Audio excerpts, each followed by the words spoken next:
PSGL is back, and heading into the second half of the season, the championship fight couldn't be any closer than this. After a heartbreaking result around Monaco, we head into Silverstone with a mere 6-point gap to P2 in the championship. Silverstone is one of my weakest tracks, and the pressure to perform is definitely on.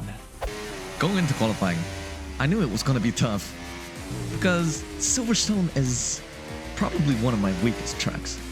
I guess you can say that Jonar Othmir and I have that in common. Whatever I do, I just don't seem to have the confidence in the car. I just had the feeling that wherever I go on track, the front end just doesn't want to bite. And I like a pointy car. But on the second push lap, we do manage to 26.1, which is going to put us P3 provisionally. But as we start the last lap, we get pushed down to P4. And I knew there was still time to be found. Through the left-hander that leads onto the first DRS straight, we get a little wiggle, and that is going to cost us a lot of time. About a 10th lost, otherwise my delta will be green right now. In the Brooklands, we miss our braking a little bit, missing the apex by just a bit, which causes us to run wide and compromises our line out of left field. Heading straight towards Cops now. We're about 300s down on our previous lap, and that is not good. It means I have to absolutely send it in the final sector and a half, which is not going to be easy. Coming towards Maggots and Beckett's now, it's important that we take the line of least resistance, run a little bit over the curb, but not too much as to not unsettle the car, dump whatever batteries left on this main straight. You can see the exit onto the hangar straight has been affected ever so slightly. We're losing time, about a 10th down coming into the final two corners. Coming out of Stowe, we actually get a very good exit, and we are a little bit into the green, and we get a decent tight line up to the finish line, and it's going to be a 500th improvement. However, it was just not enough for pole today. Heading into the race, most people opted to start on the mediums because rain is forecast to hit towards the last quarter of the race. So my main goal here is to make it to the rain, hopefully on a single set of mediums, and avoid any incidents if possible in these opening laps, which are very hectic. As you can see, I get hit from the inside and the Red Bull overtakes me going onto the Wellington straight. But with the battery and the top speed that I have, it was an easy overtake to gain the place back. Maybe he wanted to let me go after hitting me to pass me. Nevertheless, currently, there's no real reason to fight so early in the race. We just want to sit in the train, manage our tires, and wait for the right opportunity to strike. That's how I always look at things. At the end of the first lap, there's a soft runner in the midst, and he sends it down the outside, but unfortunate for him, he does get collected by somebody behind. Even though he was on the much faster compound of tires, it was just not worth it. And right now, I'm just gonna sit, let other people use their batteries, see if I can go for any daring moves, but mostly just bide my time and be opportunistic. However, the Alpine is glitching all over the place. If you remember, back in Monaco, this was the same Alpine that died going into turn 1. And through the Vale chicane, there's always somebody trying to send it down the inside or the outside, and I leave them some room, and that's a beautiful bit of racing there. On to lap 8 now. However, the Alpine is starting to cause quite the kerfuffle going into the last chicane, and it's the tough call for drivers on track. Are we gonna ghost through him? Are we gonna get wing damage? There's no way to know. Which way is he gonna go next? And this has allowed the Aston Martin in P1 to drive off into the distance, because nobody wants to risk losing a front wing, especially when we're not even halfway through the race. That is not ideal. Not very ideal. And I was thinking, well, P1 managed to escape the train. Can we still work together, all four of us, to maximize our race time? The answer is no. Because the Ferrari and the Williams are both going side by side, but neither are using their batteries.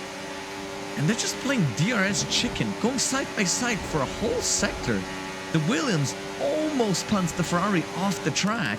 And this is when the Alpine decides to come back at us.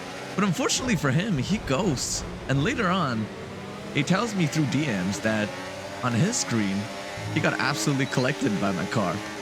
which is just a repeat of Monaco and just so unfortunate for him. I hope it's going to be fixed for the next race. However, we're now in our little 5, 6, 7-man train, and the McLaren has managed to escape because the two in front decided to fight a battle that they shouldn't have fought on lap 12, no less. As I pass the Ferrari, he does a little wiggle, and I do the same to him. If you've done any type of league racing, you might have seen this type of behavior on track, where one driver tries to signal to the other, hey, let's work together and try to catch up to the guy in front and not fight for now. But the Williams driver had other plans and goes for a brutal send, which was me in a tough position, because I'm now the only one who has to bring the train back up to P2. And I'm going to try my best. However, when you're in the lead, it is much harder to recharge your battery. But this means the McLaren will be suffering the same issues. Onto lap 15 now, still no sign of rain. However, I have managed to close the gap down to 1.2 seconds. However, we are now facing a very difficult question.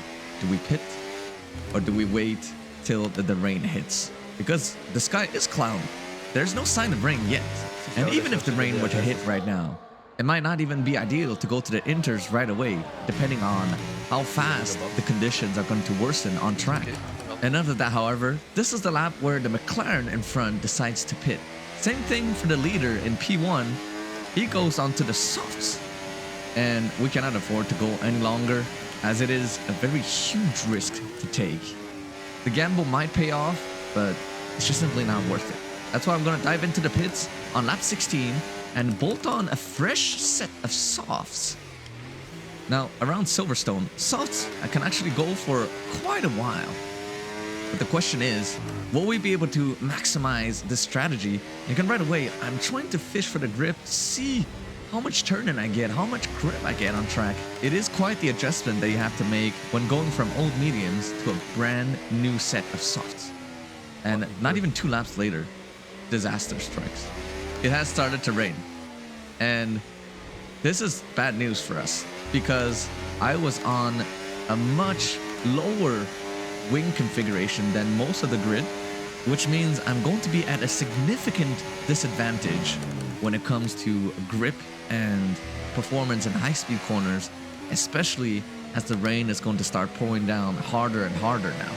And right now, I'm still looking at P2, and I kind of want to work with the Williams driver to go fetch the McLaren, so we can maybe get a shot at getting the second position as well.